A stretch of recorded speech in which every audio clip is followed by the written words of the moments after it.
Chapter 2 Departure. I watch as the great ships glide over the smooth tides of spring. Against the sunrise, the great Avonian galleys dwarf our southern cogs. Many of the fishing boats that were already out begin to steer clear of the approaching fleet. Soon, those fishing boats will all come in with their catches, and the town will truly come alive. Against the relative quiet, the fresh coldness of early morning sea winds keeps my tired eyes from closing. I suddenly feel the comforting warmth of my mother hugging my left side. She rests her head gently on my shoulder, watching the Avonian ship that father is boarded on sail further into the horizon towards the mining regions. My older brother, Fulgar, leans on the nearby seawall by himself, arms crossed and brooding as usual. As I look to him, I think how he still seems so much taller than I am, at least a head above me, and much stronger too. Grandma says I will catch up soon, but I doubt it. My thoughts disperse as I feel warm droplets fall onto my arm. I look across and down to see Mother's eyes red and full of water. She tried to force a smile when I look at her. I give her a tight hug to comfort her and tell her that Fulgar and I are still with her. Grandpa and Grandma said goodbye to their son at the house. It was not my father's first farewell, nor are we the only family in Maramore that this situation was unique to. Maramore is a large coastal town, so opportunities to find well-paying work is mostly found on ships. The longer the voyage, the better it paid, particularly if working for the Avonians, which father tended to do. This time, he would be away for over a year. Since he was both a good sailor and handy with a knife, he would be paid in full for both his time at sea and guarding the Avonian-controlled mining regions. As the Avonians continue their questionable expansion across the foreign continent, the nearby mining regions have become a ripe target for the bands of tribes. Some of the townsfolk think that folklore is behind it, but many think he has since perished. No one has heard or reportedly seen him for years. That much I know from Mother when she gave me the book. I wonder why she gave it to me. Did she hope that someone other than her would help convince Father not to leave? To go on about the hostile nature of the foreign continent, in the faint hope it would change his mind. I am unsure. She is Tierney after all, and therefore never harbored warm feelings for the Avonians. Despite the Avonians' dangers, Father's continual work for the well-off nation allowed us to live in one of the better parts of Maramore, close to Lord Faramore's keep. This would be his 5th trip overseas. Even with the money, Grandpa and Mother continue to work. They are the few healing Mannies around, and their own sense of duty compelled them to help. The coin they both earned was rather meager, much less than they would get if they went to the other, larger cities contained within Avonia or Solaria. Much to Father's incredulity, Grandpa rarely worked his talents on humans anymore. He left that to Mother. He instead focused his time tending to animals. I am told this is considered quite a feat amongst healing Mannies, as not all creatures have the same constitution and requires specific healing techniques, all of which takes time, skill, and knowledge. Given Grandpa's reputation, he would sometimes mentor a traveling healing man-e from the larger cities. This often paid fairly well, balancing what he received from the local farmers. Grandpa tells me that those who wished to learn from him would often go on to earn a comfortable life tending to the health of the horses or exotic pets owned within Avonian high society.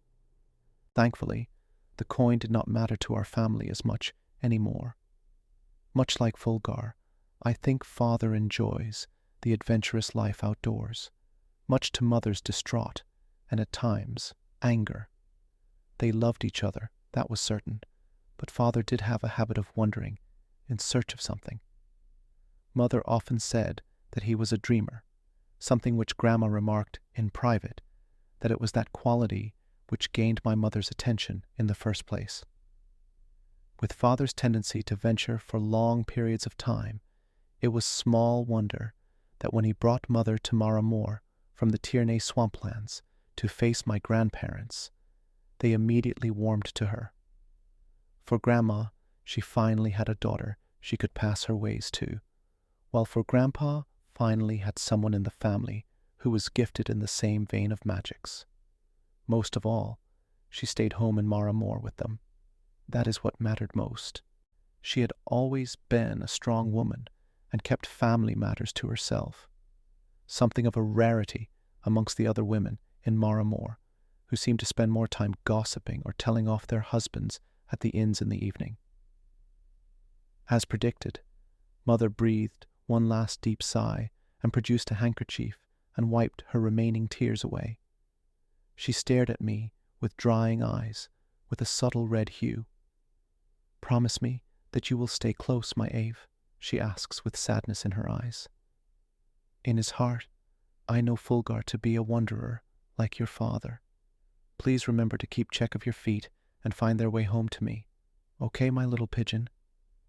I smile to her and nod, giving her one last hug. Thinking he might have heard, Fulgar produces a cough and stands off the wall. He looks one last time to the ships, then to us, and soon makes his leave. "Of course, Mother. I will always try to do right by you and our family. That includes Fulgar even, who would likely never accept it." She laughs and places her slender hand on my chin. "You need to shave, mister. You and your brother may be different, but you are cut from the same cloth. You both look just like my late father, your grandfather," she remarks about a man she barely met. Only through her own mother's stories did she manage to share some meaningful connection with him. She told me he passed away in Avonia and based his looks off the small painting that hangs in her room. It was both painted and gifted by her mother, who also passed away many years ago. I only met her once, and she seemed like a nice but distant lady. She appeared to favor Fulgar at the time, who was older and could talk to her. Poor woman did not know how dull of a conversation it is with my old brother. "Come now, let us eat. Your grandmother was preparing breakfast just before we left. Let us get in quick before Fulgar or your grandfather eats it all," she says, holding my hand tightly.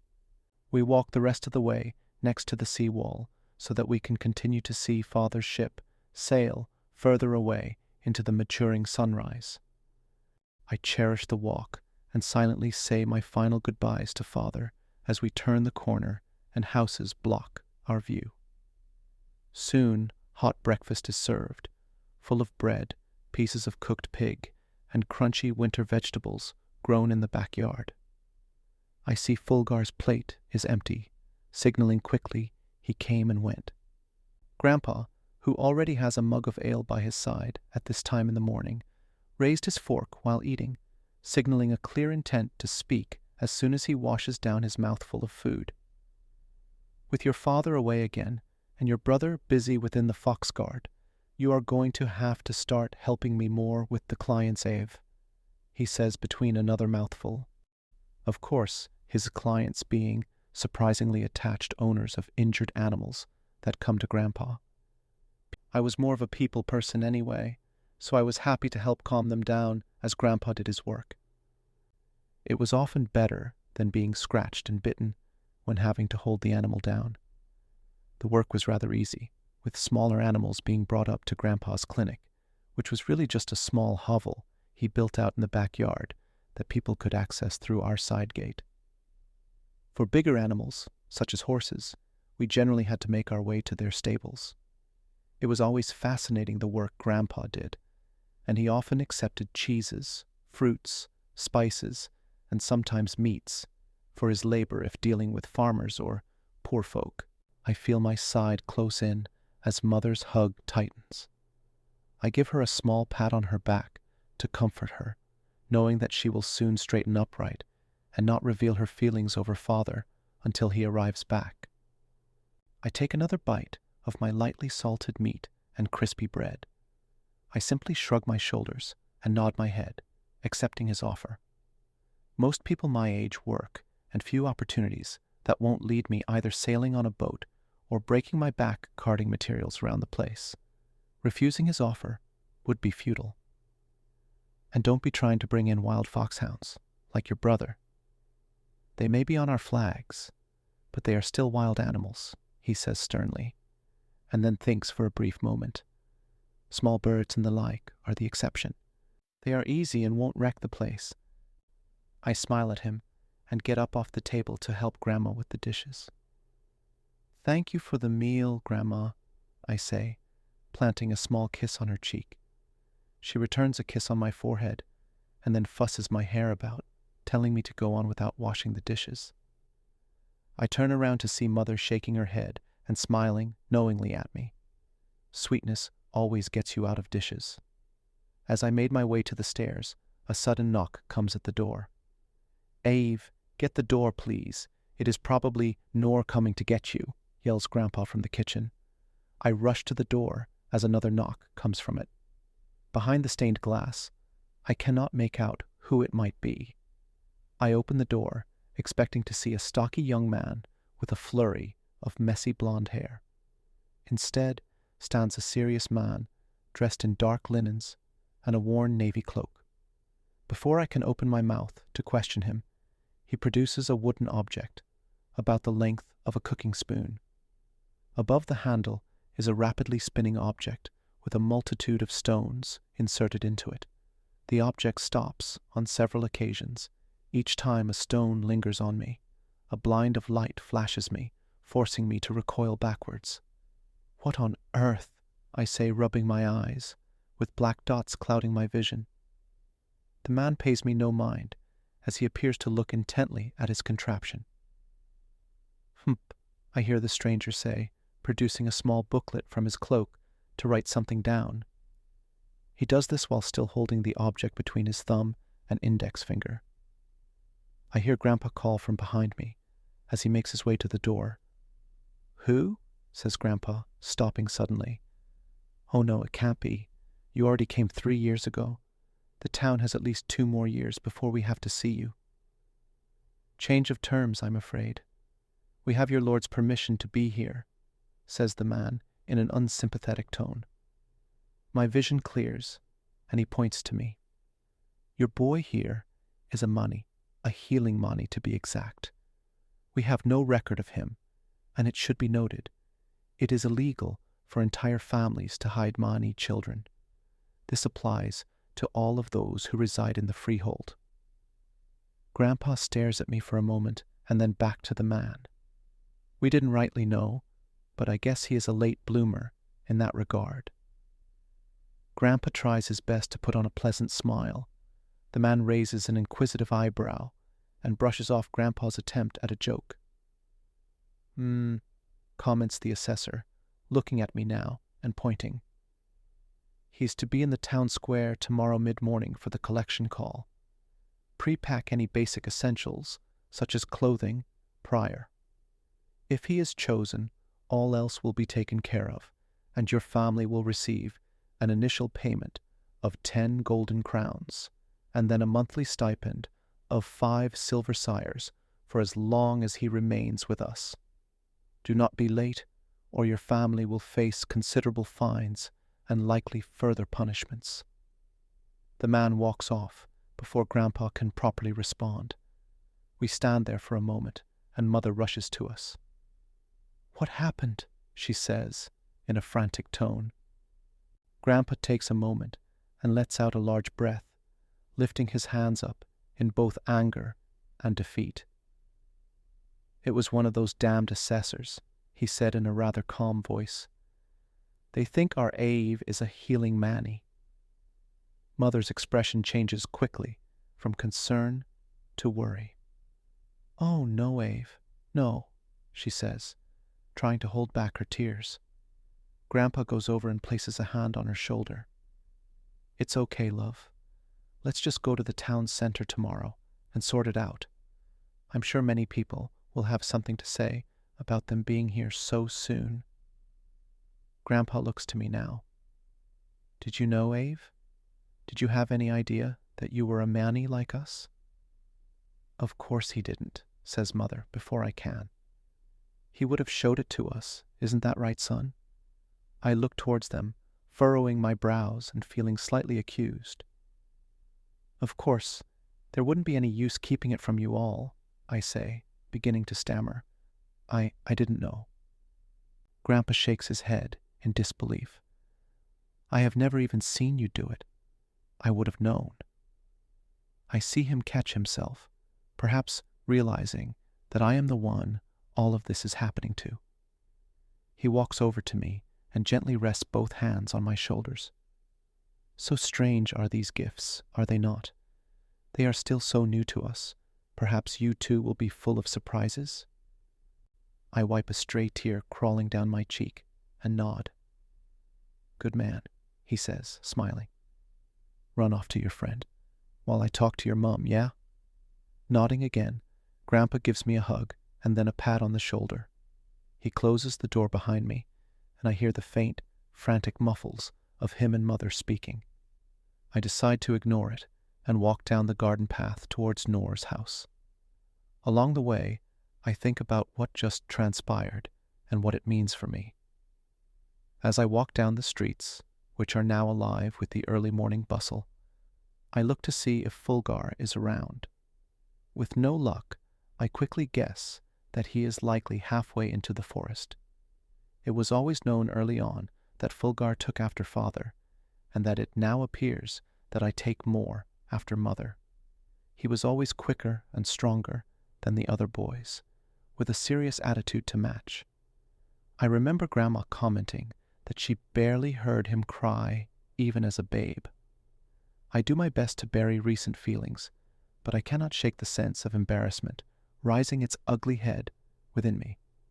Without a doubt, Fulgar will silently judge me for not earning what I have.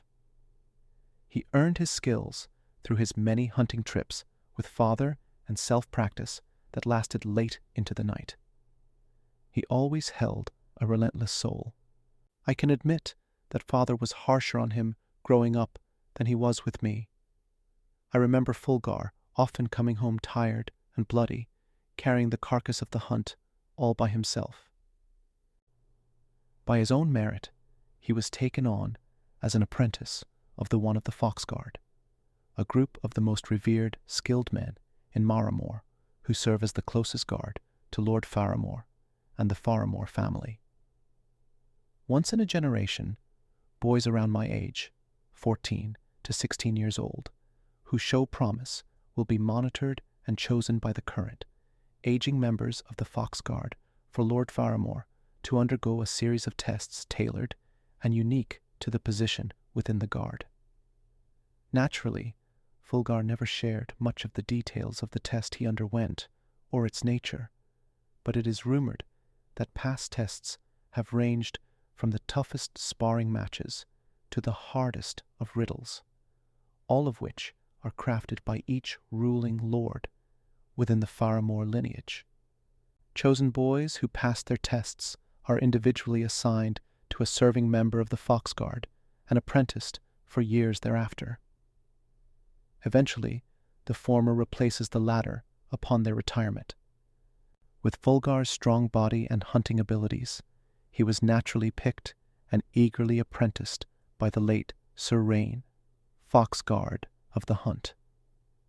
I doubt I would have passed as quickly or impressively like my older brother. Whether it was the bow or blade, he always surpassed me physically, and father knew it. It was why I was tasked with hunting small game on the rare occasions I was allowed to come along with them. As I think about my brother's impressive abilities, I wonder about my own. I guess that I prized my mind more than anything. I have read copious amounts of literature, and therefore been able to work out certain difficult concepts. History and creatures are often my favorites. I'm also not a bad writer. My background thoughts have landed on formal education and academia as my path in life. Maybe being a Mani would change that direction completely. Perhaps it could make it a certainty. It was anyone's guess. Noor, whilst illiterate, is certainly a more cunning and ambitious individual. Unlike myself, Noor is far more capable of quickly putting knowledge into action. He does not appear to mind taking risks. His side dealings of diluting his auntie's alchemical potions and selling to both the poor folk and unsavory types within Maramore proves this. I have mostly had decisions handed to me. Perhaps this is the consequence of being raised in a well-off family. I always had the luxury of time, unlike Noor. Regardless, I think we make a good enough team. I finally arrive at his house on Lowers Lane, just off Sugar Street. It is a small, thin, and shabby-looking dwelling. The rot of old wood hits my nose as I walk closer to his house. I remember when we used to live close by on the same street, when both of his parents were still around.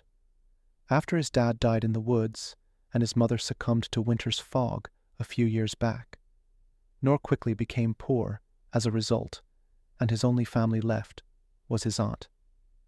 Answering the door, a small, grumpy-looking woman eyes me up and down suspiciously, as if expecting someone else. "Sorry, lad, Noor already went wondering after one of the assessors came by. Marked him for possible collection they did," she says in a frank tone. The second surprise of the today hits me. It does not take long for me to guess where he might be. I make my way to the Seafoot Meadows, outside the small eastern gate of town, and expecting Noor lays down on the grass, soaking up the morning sun. My tired legs are grateful for the rest as I sit down beside him. "You got the same visitor too?" I hear him say. He sounds content, sighing happily and closing his eyes and letting warmth bath him. I already had a feeling about being a Mani, and Auntie was none too surprised either. She even said to me, "Now don't you think I haven't noticed you take a keenness to my potion making," he says, in a shrill voice that slightly resembles his aunt. Her mood today improved when the assessor was finished. We can make a fair bit of coin between the two of us now. Just need some proper training is all. "Yes, I noticed she was," I say, pausing to find words that would not give away that she was usually a grouchy woman. "Less grouchy," replies Noor, reading my face. I laugh, and he throws a handful of freshly plucked grass at my face. "Do, or did, you feel any different?" I say, intently, wiping off the loose bits of grass on me. He rests back on the grass again, looking at the relatively clear sky today. He shrugs. "I think it just came to me naturally a short while ago. I started to figure her potions out. At first, I thought she was doing something else to them, to make them smell stronger or taste different." He looks at me inquisitively, but I smile back at him and let him continue. Smells, sights, and sounds started to make their way beyond the potions and onto the ingredients themselves. He now pulls at a daisy beside him and holds it upwards to the sun. "See this? I just know in my gut that I can do things with it. I can sense the things it is capable of.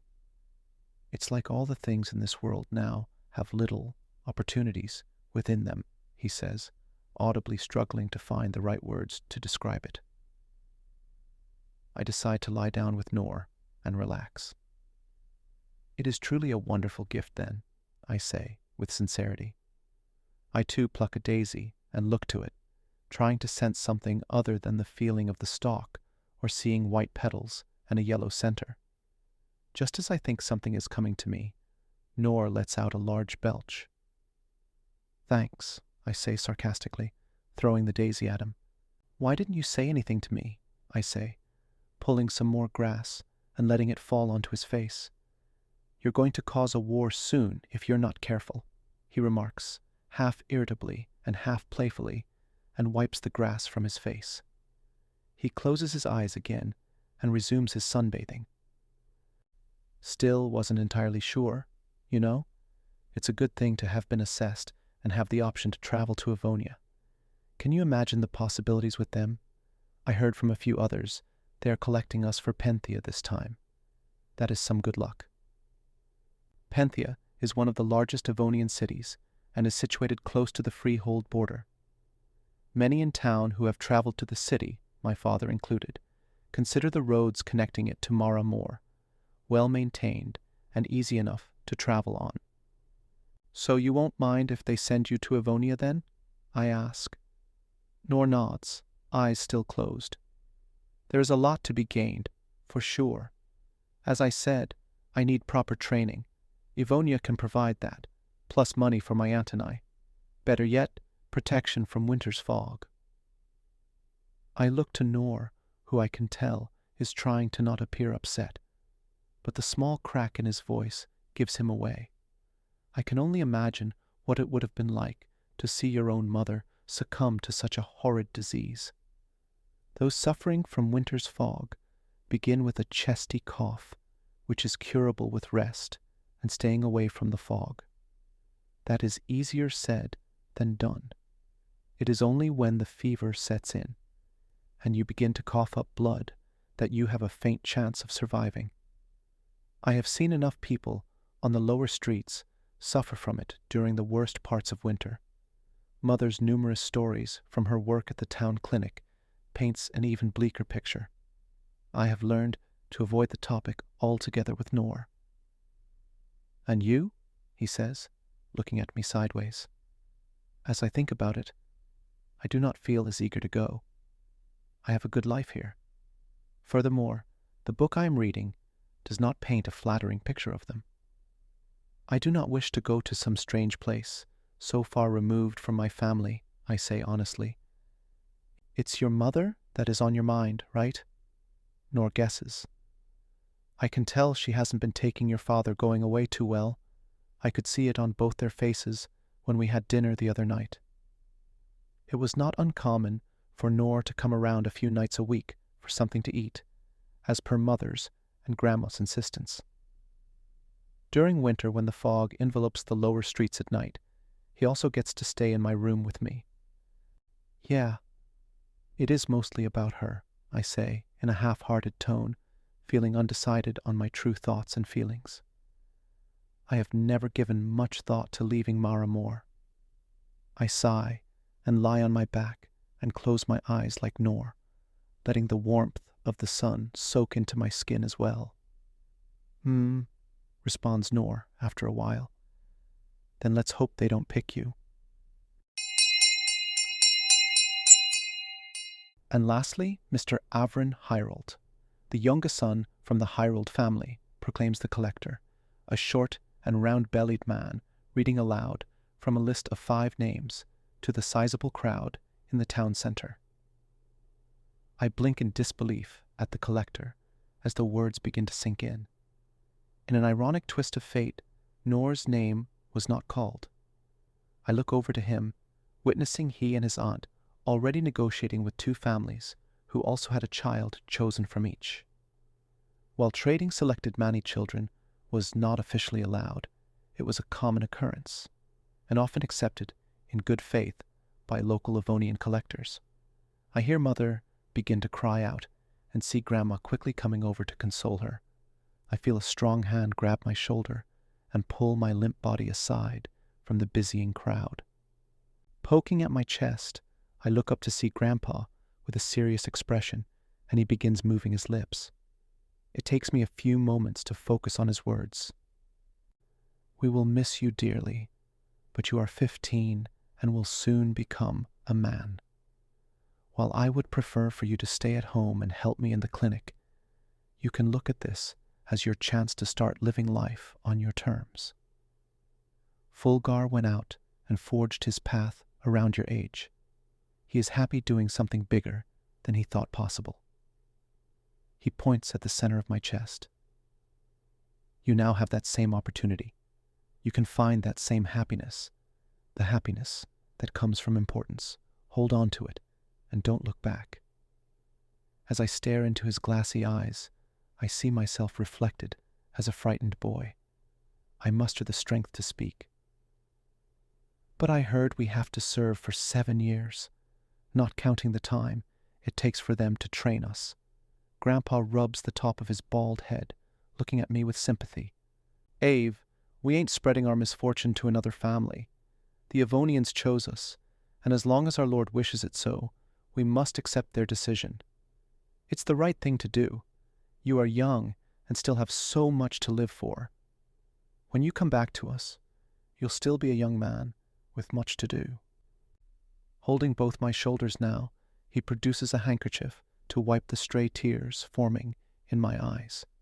He gives me a warm smile and looks me in the eyes. Look, I never got the chance to visit Avonia, but you will be able to tell me so many stories when you return. Oh, you will return, my boy. Otherwise, I will come and drag you back myself. I laugh, taking his handkerchief and blowing my nose. He puts up his hand, signaling for me to keep it. I look down to it, seeing his initials embroidered into it in silver. I nod to him, and he walks with me to where the collector is standing, which is atop of the town's only gallows, which they made as their impromptu stage.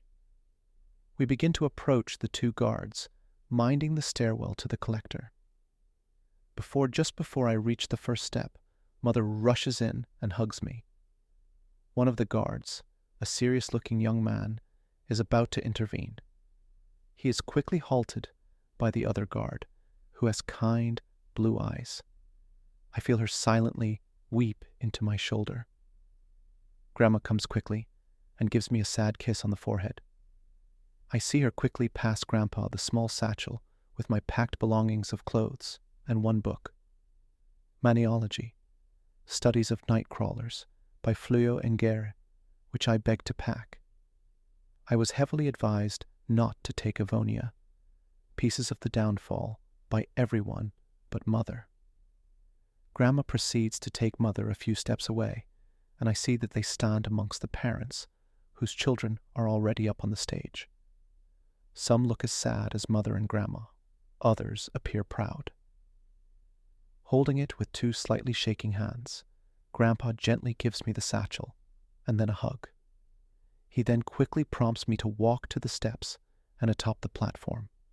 As I make my way to the stop, the guard with the kind eyes follows behind. Gently tapping me on the shoulder, he points to an empty spot near 2 other children. I stand beside a tall boy with a dull face. He looks down at me for a brief moment, nodding indifferently to me. Being near the collector, I notice that he wears the most expensive velvets I have ever seen. The sophisticated layers of greens around his body resemble that of shining emeralds. The quality is certainly unmatched. I doubt Lord Faramore has anything like this in his wardrobe. The collector's grey beard, and what's left of the hair on his head, is carefully manicured into perfect curls. As he turns around to continue speaking to the crowd, I notice his teeth are sparkling white, which looks out of place amongst the empty sockets and silver fillings common for men his age.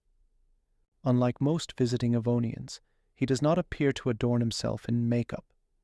Even without the use of such cosmetics, his other extravagant qualities make him stand out like a sore thumb amongst the citizens of Maramore.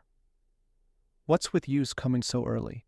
Can't you see that poor young fellow's own mother is crying? How many more mannies do you need?" says the voice of an angry woman in the crowd. It is supported by the voices of others. The collector puts up both of his hands reassuringly and tries to calm the crowd. Given recent developments inside and outside our fair nation, we have renegotiated with all the freehold lords. With quicker collections comes higher pay for all affected families. The collector snaps his fingers, and from behind the stage comes 5 assessors, each holding rather sizable leather pouches. They walk to each family of the children on the stage, including mine. I suddenly see Nor and a smallish boy come up the stairwell now. Noor stands to the empty space on my left, with the small boy standing, albeit reluctantly, next to him. Noor looks happy, excited even. This is in sharp contrast with the misery etched into the small boy's face. At times, I see the young boy glare resentfully at Noor, and he begins to cross his arms. The assessor hands a pouch to each family, some gratefully accepting it, and others reluctantly. Noor's auntie being the former, and Grandpa being the latter. The last family to receive money is that of a rather dirty and skinny old man in raggedy clothes, alongside an equally skinny but younger woman. Both cry at receiving the bag, with the older man shaking a few gold and silver coins into the palm of his hands. I see not greed, but guilt in his posture as he looks to the coins and back towards the young boy beside Noor. The young woman stares at the ground solemnly. She eventually turns her back, hiding her face. The sight of the hefty compensation appears to please the crowd somewhat, with some looking on eagerly at the pouches handed out. "See? Most of them would sell all their children for that amount," I hear the collector say under his breath. There is something tired in his voice. I look to Noor, who only looks to the crowd. He is undoubtedly pleased with himself. I look across the crowd for any sign of Fulgar. After several minutes go by, I lose hope of him coming. I try to smile at everyone in the crowd, putting on a brave face for my family. Nevertheless, a sense of anger fills the pit of my stomach. Of course, he did not come. Bastard, I think to myself. He can sulk in his damn forest for all I care. You can also have Mother, Grandma, and Grandpa all to yourself. You miserable grouch. Why should I care, Fulgar? When I come back from Avonia, you will still be the same, while I will have changed for the better. I will be an impressive, powerful manny, while you hide behind ill-fitting foxguard armor and a hand-me-down bow. The collector soon makes his final remarks. I barely listen to a word of it. I look towards my family again and see Grandpa and Grandma consoling Mother. The anger is quickly substituted for sorrow and guilt. As the crowd's number begins to lessen, we are escorted back down the stairwell by the guards and taken to a rather disappointing-looking carriage, especially so against the two impressive horses at the helm. As we approach, my eyes begin to itch at the very sight of it. An overwhelming strangeness washes over me. The wood, while weathered, is the darkest I have ever seen, and the canvas contorts and twists unnaturally. The canvas reminds me of water rippling during the aftermath of a large rock plunging into its once calm surface. Looking at it from different viewpoints, as I walk closer to it, nothing about the canvas appears to physically move. Is my head going sideways, or does the carriage look incredibly odd? Says Noor from behind, beating me to the exact same question. I was thinking the same thing, I say, just as confused. The two guards suddenly stop us, and the collector leisurely walks up to the front of the group. Looking back, I see some of the crowd following us, including my family. The collector gestures for us to look back at the crowd. Now is the time to conclude the collection, and Avonia is ever thankful for it. We hope that the talent we receive here will have benefits that spread far and wide, now and into the future. Towards Penthia and beyond, we will look after them and give them the finest opportunities one could ever hope for. Find assurance that Avonia holds the welfare of each Mani child and young adult collected here today at the center of its heart. No expense will be spared by the crown.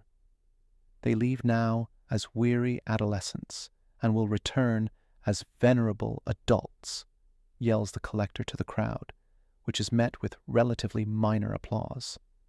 The collector makes a welcoming gesture, and his tone becomes noticeably sympathetic. Now we do not have much time. Families of the collected, Please come over and embrace your children. You will see them again soon. Families quickly swarm the children. Many tears are shed, hugs are given, and encouraging words are parted.